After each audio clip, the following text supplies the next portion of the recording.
Hello mga kaibigan, hello mga kapatid, mga kapuso at mga kapamilya at hello world.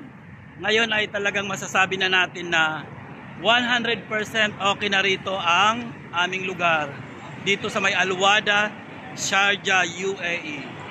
So wala na talaga kami ritong baha, okay na. So balik sa normal. So masasabi natin talaga na balik sa dating gawi. So eto na, nagsisimula na ang traffic. So ayan guys. So wala na tayong problema sa tubig, sa baha. Kasi kunting ano na lang nito, linis. Kunting ano na lang, kuskos. Sa dami ba naman ng mga ano nila rito, mga equipments. So madali lang to. Bukas totally 100% N1. Okay na. So ipapakita ko pa sa inyo yung ibang lugar. So hanap pa rin tayo ng lugar na may baha. So baka sakaling makakita ulit tayo. So hindi baka sakali talagang meron pa dong banda sa may Abdul Nasser. So tara, let's go. So ayun guys, yung dating puro tubig, eto ngayon nandiyan na yung yung Pakistani na nag-aano ng mga sapatos. Yung mga nag-aayos ng sapatos, eto na siya. So nakaupo na siya. So pwede na siyang umupo dahil nga wala nang tubig. At dito talaga sa highway, wala na talaga tayong masasabi. Kaway-kaway sa aking vlog. Hello. Ano, kumusta? Ang baha sa inyo? Okay lang. Tapos na. Sige. So ayun, ang kaibigan natin. So nagkita kami dito sa labas. At itinanong din natin kung ano nang baha sa kanila. So talagang na, okay na. So balik normal na tayo rito. So nandyan yung mga sasakyan. Taxi, nakakita na tayo ng taxi.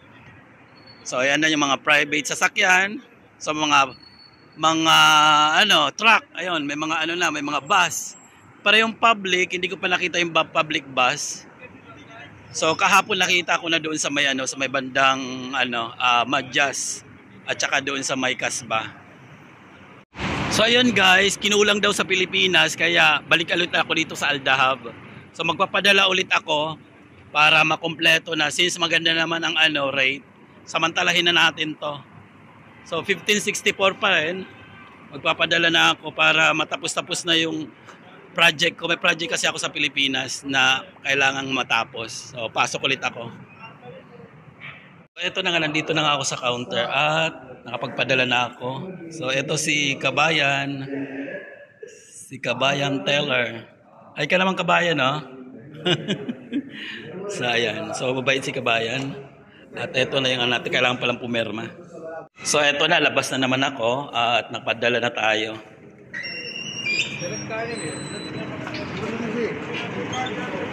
So dating gawi, hahanapin natin ang may mga baha kung saan pa banda.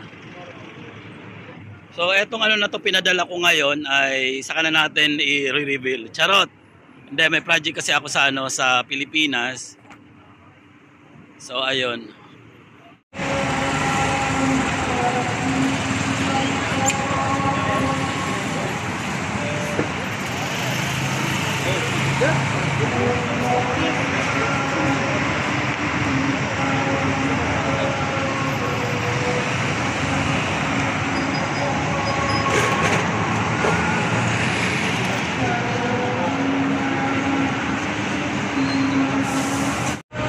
So ayan, punta tayo rito sa sa bus stop at nandito na yung mga public buses. So na sila, nag-ooperate na sila. So ayan, so ito yung bus stop natin dito. So ayun, isang bus.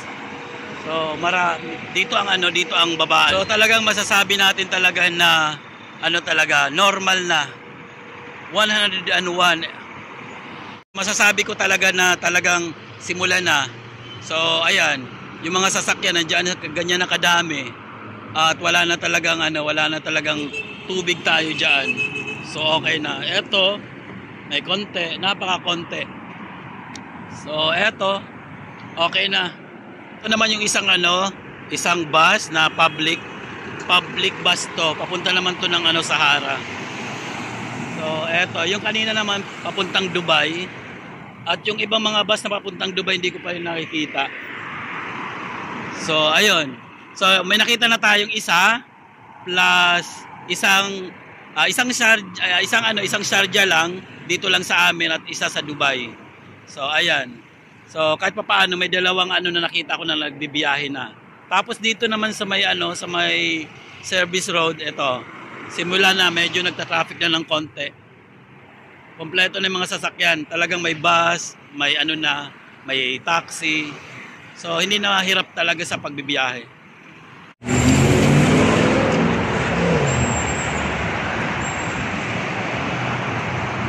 Ito guys, yung last video ko rito na puro tubig. Ngayon, ayan. So wala na. Dito, dumaan pa ako rito. Puro tubig to dati. Papunta doon, tubig yan.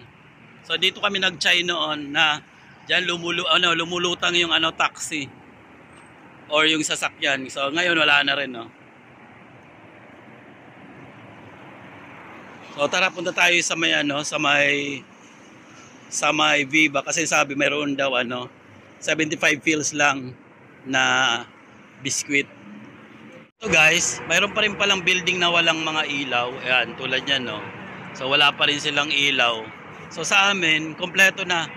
Tsaka dito sa ibang mga building okay na. So may ilan pa rin ilang pa rin building na walang ilaw at saka tubig.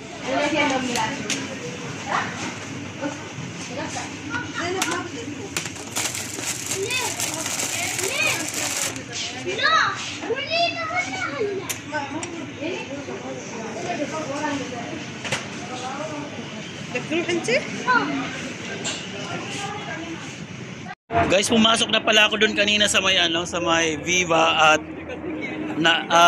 bumili na rin ako ng kanina, yung biscuits na yon. So akala ko tag 29 fils lang. So yan, makikita nyo wala na rito sa plastic bag ko. Kasi akala ko 29 fils yung isang pack. Mariosep, pala yung isang piraso pala yung 29 fils. Yung pala yun. Nako po, nawawmali pa ako. Bumili pa naman ako ng 4 na pakete para sabi ko ang mura. Yung pala piraso pala. Nawawmali tayo. Ito pala yung pwesto ko noon nung sinasabi natin dito na may free na shawarma. So nandito ako. Ayan, puro tubig yan noon dyan hanggang doon. Tapos dito may mga lumulutang na mga sasakyan at mayroong sasakyan din na mga para sa nagbibigay ng tubig, ng relief. So ngayon ayan, wala lang siya katubig-tubig. Wala na siyang baha. May tubig pa rin. Hindi pa rin naalis yung tubig, konti lang. Pero yung baha wala na talaga. Ayan, oh. So ayan, lumusong ako diyan. At para lang makakuha ng shawarma. So ayan, ito dandahan ako nung dumaan dito. Ayan, oh, yung mga bricks nila, oh, nagkasira-sira. So dito ako dumaan yan, sa mga gilid-gilid. Dumaan ako diyan sa mga gilid-gilid para lang makakuha ng shawarma. Syempre free na yun eh. Tsaka may mga kasama naman ako nun eh. So ayan, kaya pupunta tayo rito kasi tatawid ako rito dahil nga wala masyadong tubig. Yan, tawid tayo hanggat nagpapadaan pa.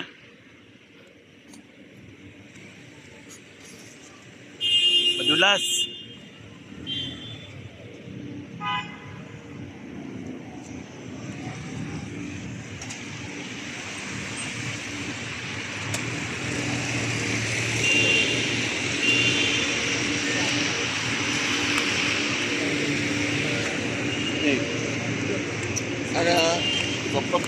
So ayan, nakatawid na ako.